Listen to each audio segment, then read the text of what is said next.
Aba, merong isang agarang package dito. Anong gandang regalo? Oh, ano yung tunog na yon? Ito si Sheila at siya ay mahirap.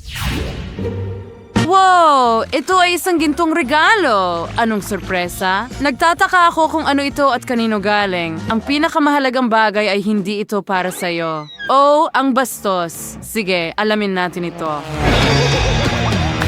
Tangent, she was machine on her work was gets to live at siya ay sobrang yaman.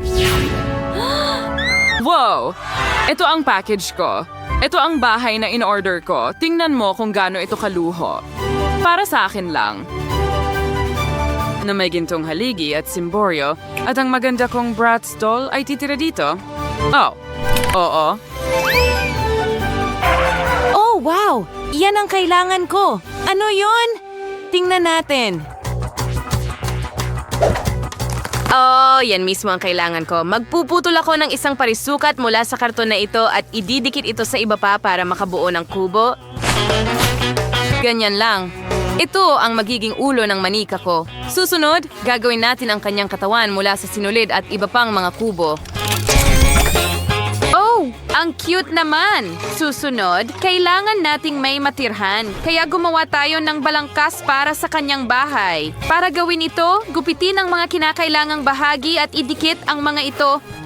Ang bahay ko ay hindi magiging mas masama kaysa sa isang mayaman dahil ginawa ko ito gamit ang aking sariling mga kamay. Aba, napakaganda ng kinalabasan. Ang galing. Oh, sige, titingnan natin yan mamaya. Susunod, mag-drawing tayo ng stylish na brickwork sa mga dingding. Hayaan nating bumalot at magtali ang aking bahay na parang isang tunay na kastilyo. Oh, oo. Mukha itong makaluma. Aba, kakaiba iyon. Para sa akin talagang kamangha-mangha ito. Paano mo ito palamutian? Oh, ako? Panoorin at matuto. Ibigay mo sa akin ang kahon. Tingnan mo kung paano ito kumikinang. Sa sobrang kislap, kailangan ko na ng salamin ngayon. Sige, tingnan natin. Kailangan ko bang matakot dyan? Napakaliwanag ng aking mga mata. Eksakto. Walang makakatanggi sa kanilang kislap. At palamutian ko ang aking bahay ng mga mahalagang batong ito. Oo, iyan ay isang kastilyo para sa isang tunay na prinsesa. Ibig kong sabihin para sa iyo, aking munting manika. Oh, ang laki ng bagay na ito. Panahon na para palamutian ang loob ng bahay. Para gawin ito, babalik ta rin natin ito. Aray. Sige. Ganap na itong walang laman, pero hindi magtatagal. Mayroon akong mga takip at mga stick ng ice cream sa aking mga bulsa at sapat na iyon para makabuo ng maliit na mekanismo. Pagsamahin mo lang lahat at tapos na.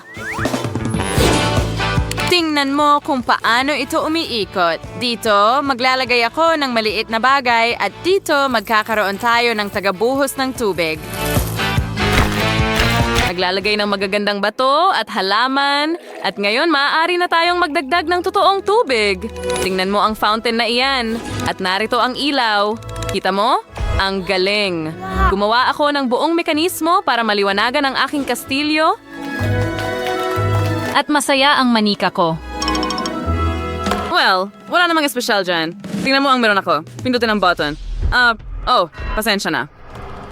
Pindutin natin ang button. At hindi na natin kailangang magbuhat ng kahit ano. Isang set ng muebles para sa akin ay narito na. Wow! Lahat ay handa na. At hindi mo na kailangang magtipon ng kahit ano. Tingnan natin. Ay, hindi. Masyadong pambata iyan. Nakakatakot iyon. At ito ay magiging maayos na. Oo, sa pamamagitan ng pagdikit ng wallpaper dito at pagkuha ng mga kortina doon. Huwag kalimutan ang podium, ang upuan, at mga haligi, chandelier, at isang tunay na karpet. Oh, at tingnan ang perpektong grand piano at cello na ito. At ang trono ng manika ko ay nariyan. Tingnan mo ang magandang kotse na iyon. Dumating ang mga kaibigan niyang babae para bumisita. Hi?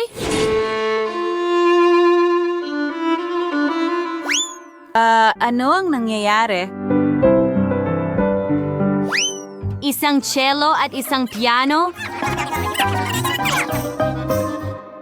Yan ay kamangha-mangha. Ano? Ah! Oh, kawawang bata. Ayos ka lang ba? Oo, ayos lang ako. Well, mukhang buo pa ang lahat. Oo, pwede na yan. Didikitan natin ng papel ang kahon at gagawa ng mga butas dito. Ganyan lang. Masaya ito. Ito ang magiging bintana natin sa teatro. Susunod, gagawa tayo ng mga kurtina.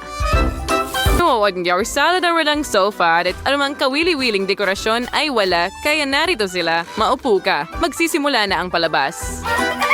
Oh, hello, Teddy Bear. Maging magkaibigan tayo. Oh, salamat sa palakpakan. Talagang pinahahalagahan ko ito.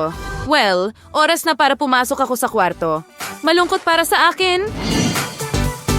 Wow, ang astig nito. Well, narito ang isang alpombra, isang bintana na may magandang tanawin, gintong kama syempre na may mga halige, at gintong kurtina.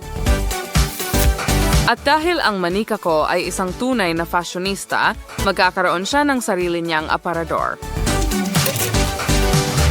Oh, narito ang paborito mo. Sa tingin ko, babagay ito sa'yo ng perpekto. Tingnan mo yan. Ang ganda niya. Sa tingin ko, medyo pagod siya. Halika, humiga ka sa magandang kama na ito at magpahinga. Anong nangyayari doon? Okay, tapos na ako sa mga hagdan at sa mga baitang. Ngayon, kailangan kong gumawa ng kusina. Ayos na ang kusina. Ilalagay ko ito dito, gagawa ng mesa at upuan. Susunod, gagawa ako ng banyo. Narito ang inidoro at ang lababo. Siyempre, isang maliit na basahan. Ayos, nasa lugar na ang lahat at oras na para maglaro kasama ang aking manika. Umaakyat siya sa hagdan na ginawa ko. Liv, anong problema mo? Wala. Sigurado ka ba? Boom! Ay, hindi.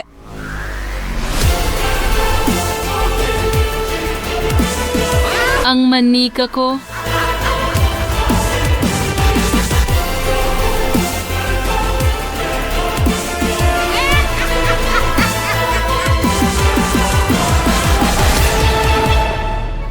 Oh, ang aking munting manika. Huwag kang umiyak. Maghihiganti ako. Oh, halika na. Biro lang iyon. Oras na para sa pool party. Heto na, aking manika.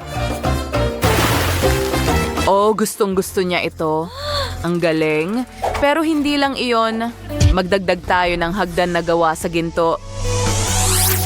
Oo, perpekto iyon. Handa na ang aking dollhouse. Well, si Liv ay may napakamahal na bahay na may gintong kastilyo para sa prinsesa.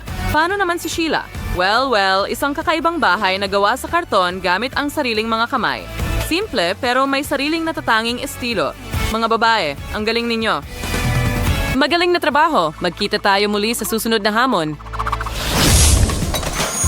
Nagustuhan mo ba ang aming video? Kung ganoon, pindutin na ang like button at mag-subscribe sa aming channel. Hanggang sa muli!